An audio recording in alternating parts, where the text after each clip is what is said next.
Man, huge shout out to everyone that made it to the live last night, man. If you guys don't know how my lives go down, you better ask somebody, man. I'm gonna drop it in the comments below if you missed it. But guess what? Banger alert! I'm letting y'all know right now. Banger alert! This has gotta be one of the best videos I done dropped all year. I don't know how they keep getting better, but they do. Wait till you check this one out. Hit that like and subscribe button before we dive in, and remember, for context, this entire video is strictly for entertainment purposes only. Don't believe everything you hear or see on this video. They are just theories, not facts. For context. With that being said, let's dive on in, bucko! They are actually shape-shifting. Well, there's a lot of truth in that movie. They live, there is a sound, there is a frequency that's being beamed out, which enables these aliens to look in human form. And when he breaks this frequency, then they're all seen. I've noticed since we've changed to digital now, my senses have become extremely heightened. When you turn the volume down, I hear this sound frequency coming from the television that completely messes with my pineal gland. Now, this is important because another member, he had devised a device to encrypt records on CDs. So that it wouldn't be able to be copied, a type of acoustic as opposed to some kind of digital trademark encryption. Right. And when he played this in the record executive of the board, a number of the board just freaked out because they were reptilian. So there's a particular sound that they cannot stand. Yes. Yeah, it alters the holographic projection that they're keeping. It's a misconception that they are actually shape-shifting. Some are, but it's a misconception. Yeah. What they're actually doing is altering your visual cortex to make you think you're seeing them that way. Absolutely, yes. They're not actually looking that way. They've just manipulated your mind to think that they are. And that must work through all kind of visual media. Otherwise, you'd see a lot of these aliens walking around on TV. Absolutely, yeah. I've noticed a lot of news readers, because they're doing that as an indoctrination and conditioning, because they're the ones who are in your house every day. Look carefully at the news readers. It's slowly drip, drip to accept the conception that they are actually shape-shifting. Interesting. He said that's a sound they actually cannot stand. It makes you wonder what happened to all those ancient bells. The reptilians couldn't shapeshift if they got all these giant ancient bells ringing in each large city, you know, warding them off. It makes sense why they got rid of all the ancient bells.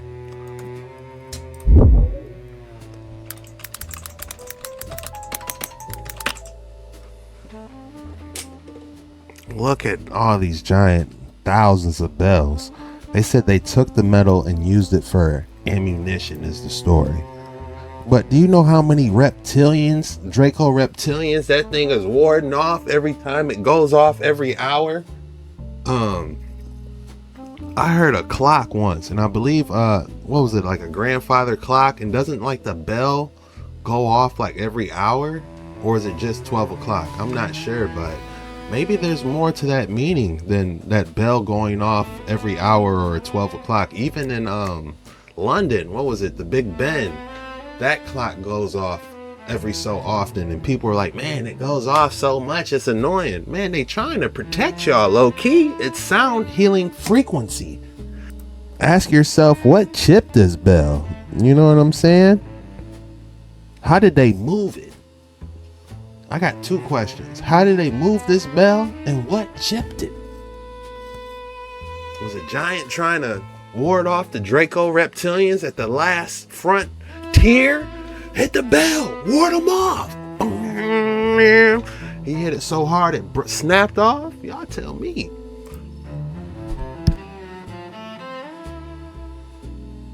Look at this. It's like they're in they got the natural animal clothing on. You know, they don't have any type of industrial machines that can, you know, lift that bell. Some type of ancient technology put that there, if you ask me. The way bells are rung in Asia is completely different from the rest of the world. Unlike Western church bells, they have no clapper inside. Bancho bells are cast extremely thick and massive, so they're struck from the outside. A huge wooden log called a shumoku, often weighing hundreds of kilos, hits a reinforced point known as the tsukiza to produce not a sharp ring, but a deep body-felt resonance that lingers. The way bells are rung in Asia is completely different. I'm sorry, but look at the form when they're hitting these bells. You know, they pulling that back with all they might.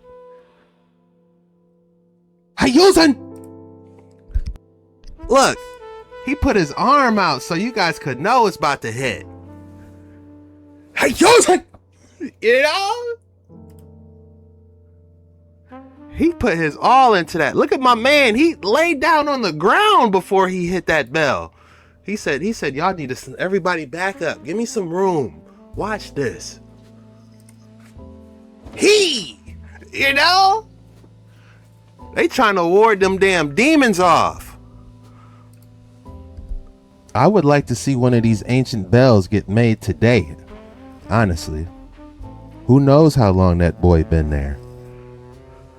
I had a dream that my grandfather told me the Holy Grail was never a cup, it was always a bell, and to look for my ancestors before the 1700s. So at first, I went looking for the first part of that dream and got thwarted.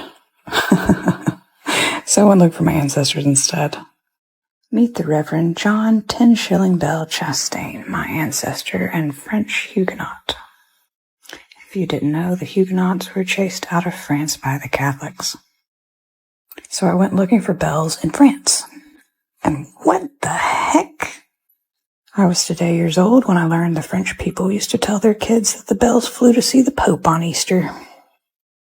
Who's to say they're not a giant bell on a frequency flying around? You know, is it that hard to believe? Because people experiment with levitation using frequency and vibration.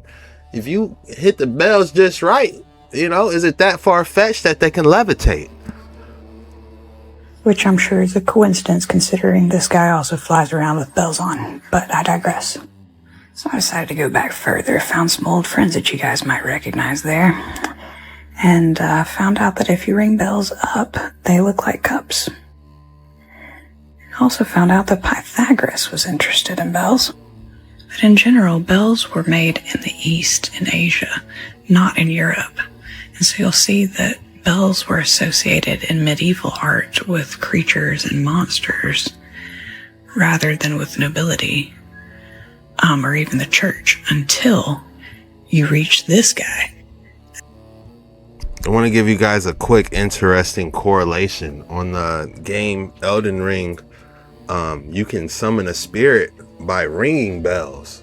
So maybe there's different frequencies that do different things. So her saying that, so seeing this demon holding a bell right here or whatever that is, a Draco Reptilian holding bells, here, ring this so you can summon us. I don't know.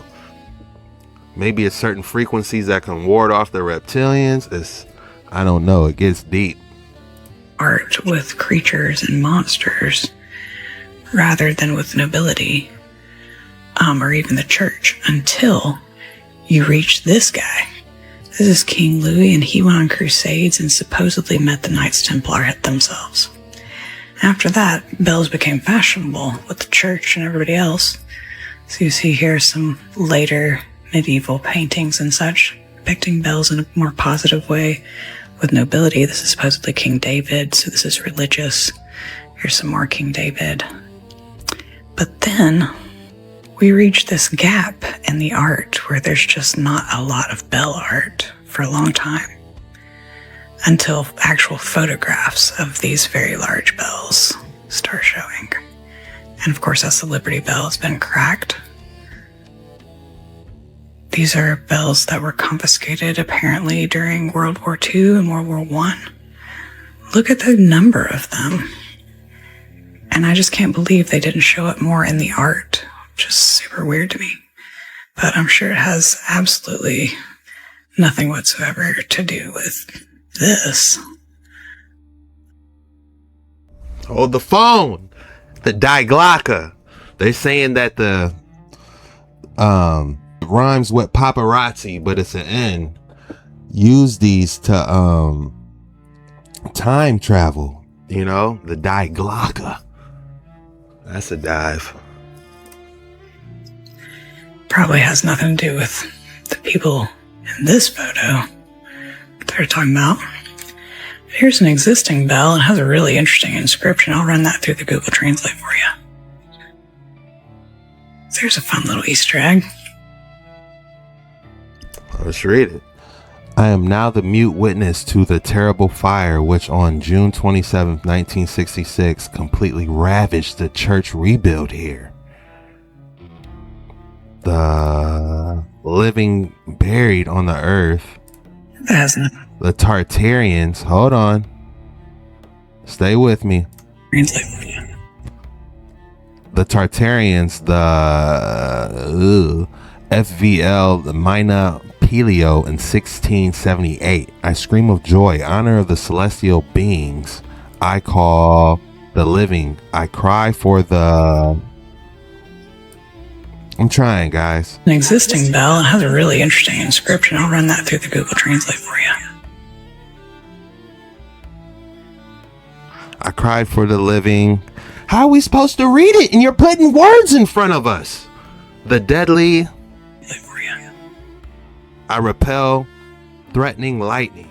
Okay, so basically from this translation, I'm getting the bells was repelling something. This was like a last stand type deal. There's a fun little Easter egg. Sure, that has nothing to do with this, right? Hold the phone. We got giants carrying these bells. You know, not all giants was bad guys. I'm sure that we read in the book of Enoch, some were devouring everything, but you might have had literal giants from. Not all giants I'm starting to see were bad guys. You know, just because they're big, you might have had some on your team. It might have been a last stand. Giants, smaller humans, descendants of, the larger people.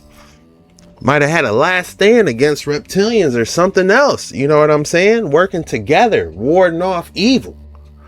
This is fascinating. If you have more information on giants and bells, drop it in the comments below. That's fascinating. And probably nothing to do with these tiny castles either, right? Those aren't tiny castles. Those are real life castles, and the humans are giant. But anyway, if you didn't know, now you know that the largest swinging bell is in Kentucky, where my ancestors also lived. Have a great day. People in the comments are saying the Holy Grail had a specific frequency. Because isn't the Holy Grail supposed to be like a cup? But how interesting that if it was a bell. Wow. Definitely makes you think. People are always saying that some bells are supposed to be hit with mallets, not rung.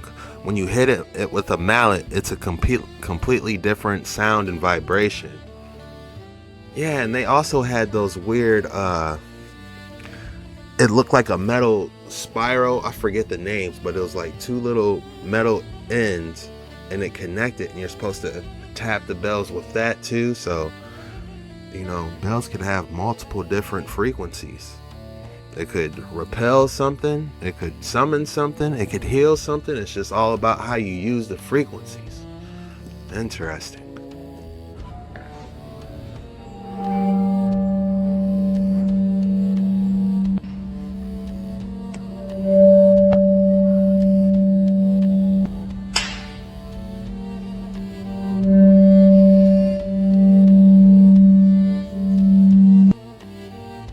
And that sound and that feeling, that is the frequency and vibrations. What the old world used so predominantly. And the true reason behind all the bells that magically disappeared. Or they tell us it was for ammunition for the wars. But many truths get lost in the fog of war. The healing and uplifting properties of bells have been used for generations. But it goes deeper than that, moving us from the true nature of this realm, making us all that much easier to control, question everything from. You got to think about the movie Venom. You remember Venom when at the end, in order to get that demon up off him, that symbiote, what happened? He used to have to hit that bell. And next thing you know, the symbiote started coming off of, what was his name? Eddie? I forgot his name. But yeah, it'll come off of him, as soon as that bell rang on Spider-Man. If you got any other bell references, put it in the comments below. I remember one of you guys was mentioning Tekken, like an old school Tekken that they had bells in the back and it did something. I forgot that reference, but there's a lot of references when it comes to bells and frequencies. Across ancient Japan, strange bronze bells, called dotaku, were buried in remote hills. They're decorated with animals, boats, and geometric patterns, but they barely make a sound. Some believe they were ritual offerings. Others think they were never meant to ring. Why create thousands of bells just to hide them underground? Across ancient Japan, strange... I don't think they're hitting it right. You gotta hit it right to make it activate. Old world technologies, such as bells, which would send out resonant frequencies into the community beyond. So many photos of bells being rounded up all over Europe. We're living in a time where we're waking up to what we so recently had. Organ is a healing machine. That's why it was integral to the construction of ancient Gothic cathedrals, was the centerpiece. Now, around the building, up, down, around, beneath, you had pipes and essentially speakers. They place these beautiful organs under these stained glass windows, which are treated with lead and specific properties. And these, they work like car speakers. They augment the resonance and the sound out into the ether outside. So everyone outside in the community is invigorated, is on a higher state of consciousness, literally being the best they can. And you can see it in the pictures of these people in the day. Everyone is healthy. Live, authentic pipe organ performance will tell you your bones rattle, your organs start to respond, your hairs on the back of your neck stand up. Sit there and saturate in the healing frequencies yourself. Cathedrals are something beyond just a center for worship. They are healing machines. And the pipe organ of the cathedral is just one tiny little finger of this whole realm that we're talking about. You've got star forts, which I call a gateway topic because the same structure exists all over the earth, have been given to us as fortifications that were built for these different wars, which made them military targets. And they have an excuse for why it was destroyed. If you look at photos of even the buildings that still exist of the old world, they always give a backstory for why they took them down, but it's just curious why so many towers are missing now. And so Pioneer Square is one of those examples. And this was built in the immediate aftermath of the fire in 1889 is curious because it appears on a real estate map from before the fire in a fully and intact form. In order for stone to burn down, it has to reach 2,000 degrees Fahrenheit. House fire reaches the temperature of 1,000 degrees. That's half. This is exactly why my fireplace right here is made of brick and stone, because it doesn't melt. Forest fires are going to be melting brick and stone. Use your head, guys. As they are busy dismantling it in the 3D reality that we experience, it was part of a program to dismantle the old world. Old world technologies, such... That was an excellent video. Man, this video is absolutely cooking. If you love this type of content, please consider hitting that like and subscribe button. It helps the channel out, helps the algorithm out, helps get this into more like-minded individuals, and I can keep pumping these bangers out for us. With that being said, let's dive straight back in. I'm just getting warmed up. In my opinion, this technology had something to do with these pagodas in Yangon, and here's why. These pagodas, to me, look like wireless antennas or receivers of some kind. And number two, we know that gold is a great conductor of electricity and is corrosion resistant. And number three, we know that diamonds today are used in high-frequency applications like semiconductors, quantum computers, and are used for thermal management in electronic devices. And finally, we also know about the Great Bell of Damazetti, which existed in Yangon until it went missing in 1608 when it was allegedly stolen and destroyed by the Portuguese. This thing was reported to weigh over 300 tons, which is 100 tons larger than even the Tsar bell in Russia, which was never rang because it broke during its casting anyways. So what am I suggesting about the Great Bell of Damazetti? What I am saying is that these pagodas may have been some form of wireless receiver, and their primary transmitter, which they received a signal from, was the Great Bell of Damazetti. The Great Bell was tuned to the resonant frequency of the pagodas surrounding it. Another factor at play here, in my opinion, this technology had something to do with... Who is this? Let me see if I can find part 1. Alright guys, I found it. Man, it took some digging, but I found it.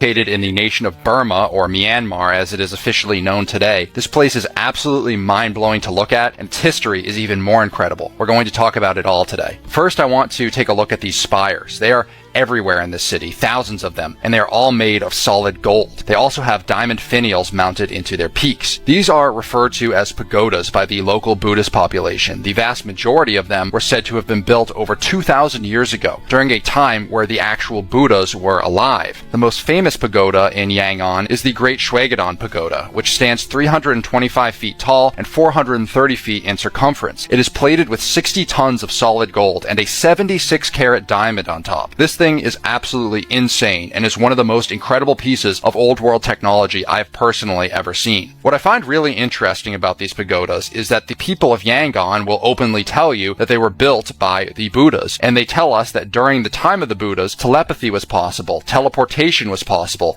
and they could even take forms of other beings and disguise themselves. If you take these stories at face value, like I do, then you probably also realize that this wasn't some form of magic or miracle work. These abilities were a form of high technology. So how did they do it? And where did this technology go? Located in the nation of Burma, or Myanmar as... And that's where that bell came into play. Guys, it makes sense. Look at these people. Look at how they have these antennas that match the same structures. What if those bells were getting rid of all the parasites, just flushing their body out? Man, that would be crazy to think. Telepathy, maybe they didn't have to talk using those things. How fascinating is this? Who is this? If you guys know this content creator, please drop it in the comments below. I'd love to hear more about this. This isn't posted from the original account, I know that, but if you guys know the actual content creator that's talking about this stuff, man, he's kind of giving me lunch break vibes. I would love to learn more. Let me see if I can find any more. Because a lot of these clips just come from random accounts that's like reposting, so it's hard to find like the original content creator.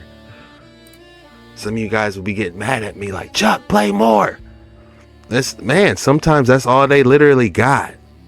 Factor at play here may have been the concept of atmospheric electricity and corona discharge. Atmospheric electricity refers to natural electrical phenomena in the Earth's atmosphere, such as lightning, thunderstorms, and the continuous atmospheric electric baseline or global electric circuit that is constantly in the air around us at all times. Corona discharge is a process where a current flows from an electrode with a high voltage into the air surrounding it, creating a luminous glow and ionizing the air. Another phrase for this is called St. Elmo's fire. Here's an example of this phenomenon actually occurring at one of these very pagodas. The factor at play here may have been the concept of atmospheric electricity and corona. So I'm going to try my best now to break down this concept of resonant frequencies for you guys even more. Again, my hypothesis here surrounding Yangon stems on the idea that the pagodas were wireless receivers, and the surrounding bells, like the Great Bell of Damazetti, were the wireless transmitters. Think of it the same way as the radio in your car, how it's a wireless receiver, and the radio tower miles away is the wireless transmitter, or how your Wi-Fi router in your house is your transmitter, and the receiver is the Wi-Fi card in your laptop or phone. So I'm going to try my best now to break down this concept of resonant frequency. But you can see actually, they're telling us there is a bell that was inside, or maybe is currently inside. I haven't actually seen that before, but there is a bell inside of this pagoda itself. So it makes you wonder if all these bells were being rung at the same time. Visualize how much sound, how much frequency would be going through the air, causing these various thousands of pagodas all around the city to resonate. And then you wonder, what is the effect of that? Nobody has really ever tested this before. So I think that we need to put more scientific research into resonant frequencies, the study of cymatics, and to better understand what the function of these buildings were, because in my opinion, they were not just spiritual, they were not just decorative. These had a function to them. But you can see actually, they're telling us there is a bell that was inside, or maybe is currently inside. I haven't actually seen that before. But there is a bell inside of this pagoda itself. So it makes you wonder if all these bells were being rung at the same time. Visualize how much sound, how much frequency would be going through the air, causing these various thousands of pagodas all around the city to resonate. And then you wonder, what is the effect of that? Nobody has really ever tested this before. So I think that we need to put more scientific research into resonant frequencies, the study of cymatics, and to better understand what the function of these buildings were, because in my opinion, they were not just spiritual, they were not just decorative. These had a function to them. But you could say, shout out to the Dice God on TikTok for finding this information. But I just messaged him to see if he can find out who this actual creator is, so we can dive even deeper into this incredible theory. But that was literally all the information that I can find on that specific video. But man, I would love to watch the full video of that. If you think about how those bells were communicating with all those different tower-like objects, it kind of reminds you of like Tesla's theory of wireless electricity, but it's like the ancients had it mastered back in the day. They had helmets where they could communicate, probably telepathic. You know, you just think of something, the frequency just, who knows all the different elements that it's blocking as well wearing that helmet. How interesting is that, guys? Talk to me. Drop your thoughts in the comments below. What a dive. Again, if you love this stuff as much as me, don't be afraid to hit that like and subscribe button. It helps the channel out, it helps us grow, helps us get more like-minded people in here so we can get some answers to these mysteries, man. All right, we have an untouched 138-year-old bell. Let's hear the healing frequencies on this.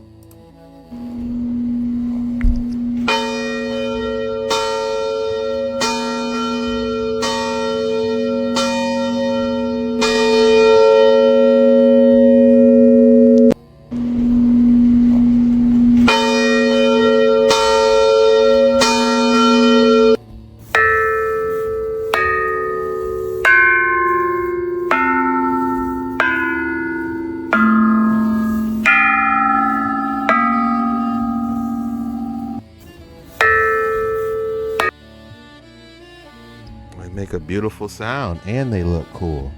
It's like it's got some Avatar Last Airbending on there. That little dude is in your microwave heating up all your food. It does this by creating a really pretty pattern with electricity. And that is one really weird thing to be on the window of a cathedral. What this is a cavity resonator called a magnetron. It uses an electromagnetic field to swirl electrons into microwave frequencies. If you live in Russia, you can put it on a stick and blow things up with it. Don't do that.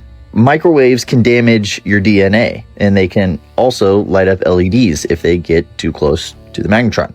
If you put a magnet on a motor and one on a ping pong ball, you can make a speaker do the same thing.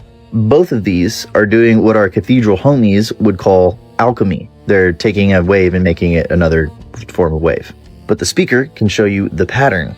The pattern in the magnetron can be recreated using a speaker with water. That is called cymatics, and this one's from my friend Cadboy. So what does this actually tell us? Well, if you follow me, then you'll know that the ancients were very well aware of this. They put it on literally everything. Cathedrals are no different. This one happens to be St. Vitus Cathedral in Prague. Above the pipe organ's glass pipes, you're going to see something that should look familiar at this point. That is the rose window in the same pattern that you just saw in the cymatic. Yes, the cathedral's ambulatory shares the same geometry as the magnetron. And Tanya Harris did this cool experiment where she recorded silent cathedrals. Now, if you amplify the silence, it will create the same geometry as the rose window. That was page 136 and 137 of Cryptex. If this video got you going, it would benefit you greatly to check that out. This is Base Forge, and I make the content that they won't because I love you more than they ever will. That little... I just find it how interesting that all these ancient cathedrals, you can see the harmonics and it matches the windows.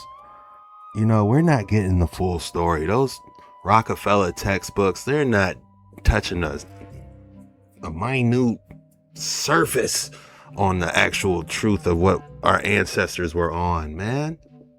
It's that time of the day again. If you thought I was going to give you another excellent specimen of the day today, think again, bucko.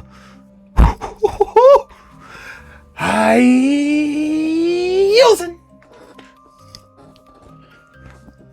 Man, where do I begin? Aragonite on Chrysola? I have no idea what that is, man, but this is crazy. The rating I'm gonna give this for the uniqueness, color, man, I would have to give this a 9.4. This is a crazy specimen. And I don't know what to call this, man. This is so peculiar. Like, I can feel the neurons firing in my brain trying to process this. There's so much going on. The color, the crystals at the top. Maybe if I look at it from this angle, I can kind of get a name. What'd I say, 9.4? Yeah, it's up there. 9.4, 9.5. And I will call this Antarctic's hand. You know, like Antarctic got a hand. You know, that's the best I got. Antarctic's hand, 9.4. What would you name this? And drop it in the comments below. So the technological singularity has to do primarily with the technology of the 5G towers, which have been upgraded to 6G terahertz, which is 1,000 times more powerful than 5G waves. We now have millimeter waves under 6G terahertz. If you don't know what I'm talking about, look it up. Then we have NATO airplanes dumping smart dust particulates, biosensors, full of graphene, aluminum, titanium, lithium, strontium, barium, etc., arsenic poison, probably. Anyway, they've been dumping that like every 10 minutes, 16 hours a day, everywhere in the world for 2 years now. And previously, they were dumping it at a slower pace. That's 7G technology. In other words, it's still the 6G terahertz electronic energy, but now that energy is bouncing off all the air pollution, all the particulates in the sky. And it's bouncing off all the bunny rabbits and squirrels and birds and bees. The bees are all augmented now with the smart dust. All the humans are out there running and cycling and getting out and hiking up Half Dome in Yosemite Park and going to see what's left of Glacier National Park. There are no glaciers in Glacier National Park. If you didn't know, it's Glacier National Park minus the glaciers. But if you're out there getting exercise and feeling good about yourself, just know you're polluting the heck out of your skin, your eyes, your breathable air, your lungs are ingesting all of these nanoparticulates, which include biosensors, which hook you up to the cloud, which hook you up to each other and turn you into a human antenna. And God forbid if you are aglow with radio frequency. But my point is that whatever radio frequency weapons that we had 5 years ago are greatly enhanced by the air pollution and the weather warfare, because not only can the pollution particulates in our sky that linger for days, not only are those particulates capable of tracking and targeting humans in zip codes, they also can modify the weather. They can make a cold day colder, a hot day hotter. They can make it windy when it's not. They can be used to make it rain and then rain down the particulates into the groundwater and onto the lawn in your park and into your children's playgrounds. So the technological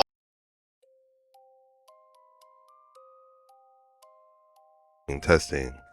You know, the absolute scary part about all this is that I thought we could use a regular microscope you can get off Amazon and actually spot these different air particulates under a microscope, get a sample or something. But I learned that you need an electron microscope in order to see nanoparticulates.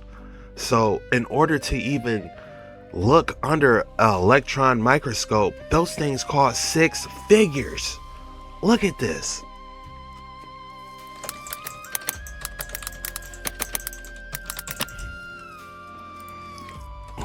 Electron microscope for sale. Look at this. They want $77,000 for this electron microscope. This one's 17. It's very expensive. $71,000. You know? Is it possible to buy an electron microscope?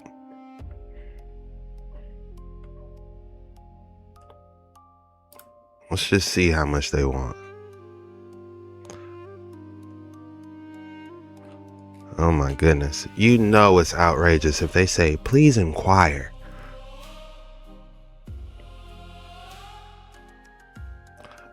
So yeah, the worst part about these nanoparticulates and stuff, we can't see it unless you have an electron microscope. If you got another way to view them, please drop it in the comments below. I doubt that they have community electron microscopes like the library you can go and rent out and test stuff, but man, it makes you think. Did they do this on purpose so nobody could see it? I don't think you understand how powerful these are.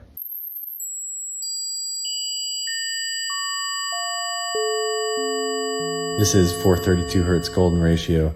It completely and utterly quantum leapt and changed my life. And that is because it raises your frequency, resets your brain so you can become whoever you want to be, and even heals body, mind, and emotion. That did kind of wake me up a little bit. Look what they spotted in the Antarctica, a ship from the past. Could this be a time traveler or a ship coming from outside the Antarctica walls? Let me know in the comments. I know a pirate ship wouldn't last that long near the Antarctic because you have to constantly knock off the ice on the ship. If not, you know, the ship will go down because it will weigh too much. I watch way too much Deadliest Catch to tell you that a wooden ship, by the looks of it, you know, that thing is going to get covered in ice. So unless they got a crew knocking it off, then it's I don't know about this one, but it is interesting. Fake lovers, you give, they take. They love what you do for them.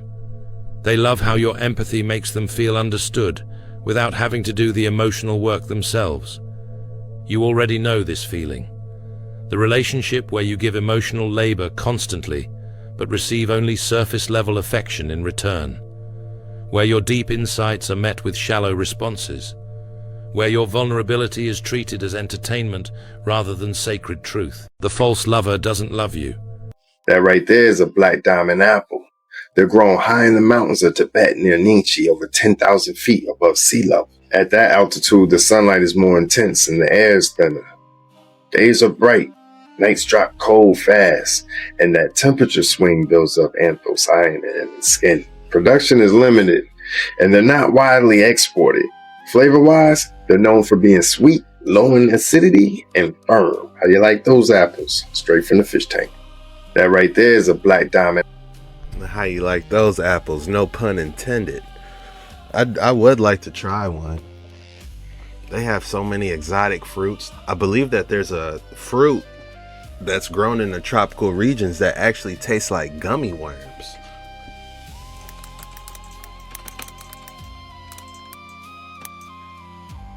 Let's try the gummy worm fruit. Right here we have Cecropia. Mmm.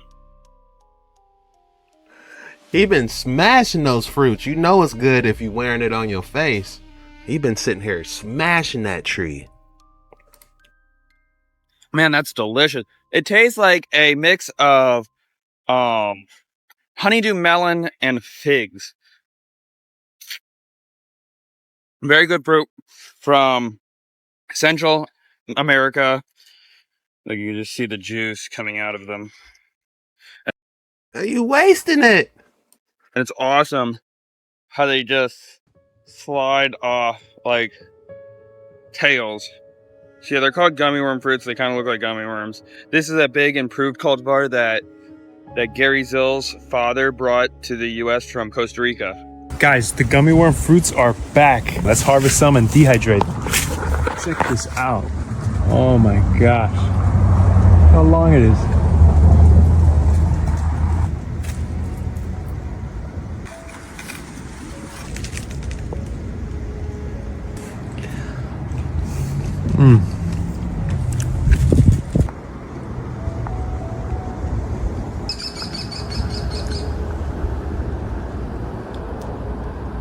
The flavor on this fruit is something like figs and kiwi. I kid you not, it's a fruit everyone must try. I'm gonna be dehydrating these so I can ship them all across the US. Let me know if you're interested.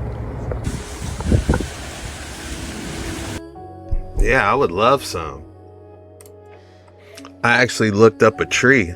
I saw someone actually selling one of those trees. I forgot what they do. They like take like a branch and they like wrap it with tape and they break it off and put it in soil and then you can grow a whole new tree. I saw someone selling one of those. They wanted $300, you know, but I don't have the climate. It snows where I'm at. But if you're in like the southern states, you can get away with growing one of those. It's called like the Cephas tree or something, but if you just type in gummy worm fruit, I'm sure it'll pop up. If you tried it, let us know in the comments below. That's all we got for today's video. I really enjoyed this about the bells and frequency. That deep dive, that was insane. I could do this for hours, man, but I want to get this off to you guys early. And again, huge shout out to everyone that made it to the live last night. That was a lot of fun. Be sure you hit that like and subscribe button on your way out, and the code word for today is ancient bells. Go ahead and drop ancient bells in the comments below. When you do that, that shows me you're a real one. You made it all the way through the video and you really rock with your boy. And I just want to say thank you for your support, all your words of encouragement, just hanging out with me, man. We got such a beautiful family here. It's an amazing experience, and I just want to say thank you all for that. If you missed yesterday's live, again, I'm gonna drop it in the comments below so you can go ahead and check that out. That was a lot of fun. If you don't know about my lives, you better ask somebody. We get it in, you know. And yeah, man, this was the most mysterious footage on the internet today. See you later.